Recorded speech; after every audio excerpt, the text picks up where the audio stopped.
Hi friends, welcome to Sreeja healthy kitchen. இன்றைக்கி நம்ம சேனலில் கோகுலாஷ்டமிக்கு டேஸ்டான க்ரீமி பால் பாயசம் தான் எப்படி செய்கிறதுன்னு சொல்லி பார்க்க போகிறோம்.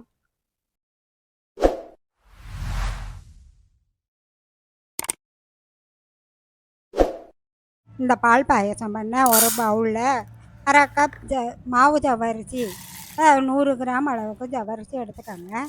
அதில் அரை கப் அளவுக்கு தண்ணி ஊற்றி 1 மணி நேரம் ஊற வச்சுக்கோங்க.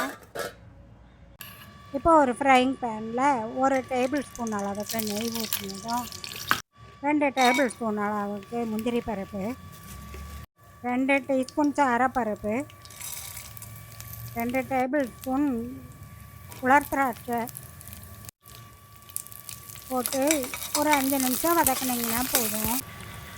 லைட்டாக கோல்டன் கலரு முந்திரி பப்பிளாக வர்ற வரைக்கும் வதக்கிட்டு எல்லாத்தையும் எடுத்து தனியாக வச்சுக்கோங்க. இப்போது முந்திரி பருப்பு கிஸ்மிஸ் வறுத்த ஃப்ரைங் பேன்லேயே எக்ஸ்ட்ரா 1 டேபிள் ஸ்பூன் நெய் ஊற்றினதும் சேமியா 100 கிராம், அதாவது அரை கப் அளவுக்கு எடுத்துகிட்டு அதையும் அதில் போட்டு நெய்லேயே வறுக்கணும். ஸ்டவ்வை லோ ஃப்ளேமில் தான் வச்சுக்கிடணும். கொஞ்சம் ஹை ஃப்ளேமில் வச்சோம்னா உடனே செவக்க ஆரம்பிச்சிடும்.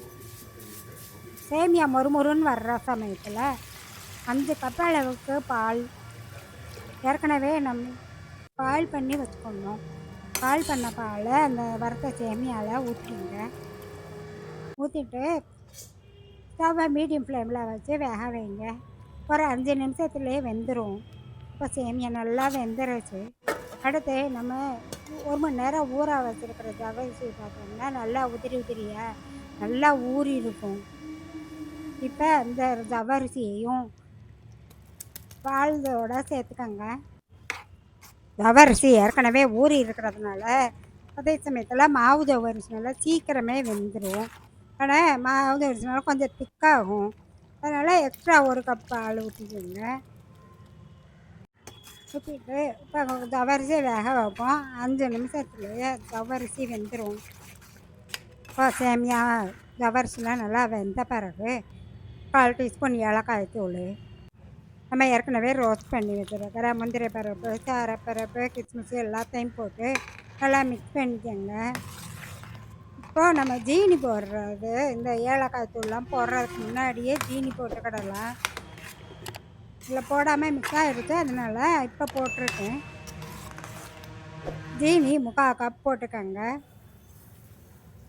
போட்டுட்டு நல்லா மிக்ஸ் பண்ணிக்கணும். ஜீனி ஒரு 5 நிமிஷத்தில் நல்லா கரைஞ்சிரும்.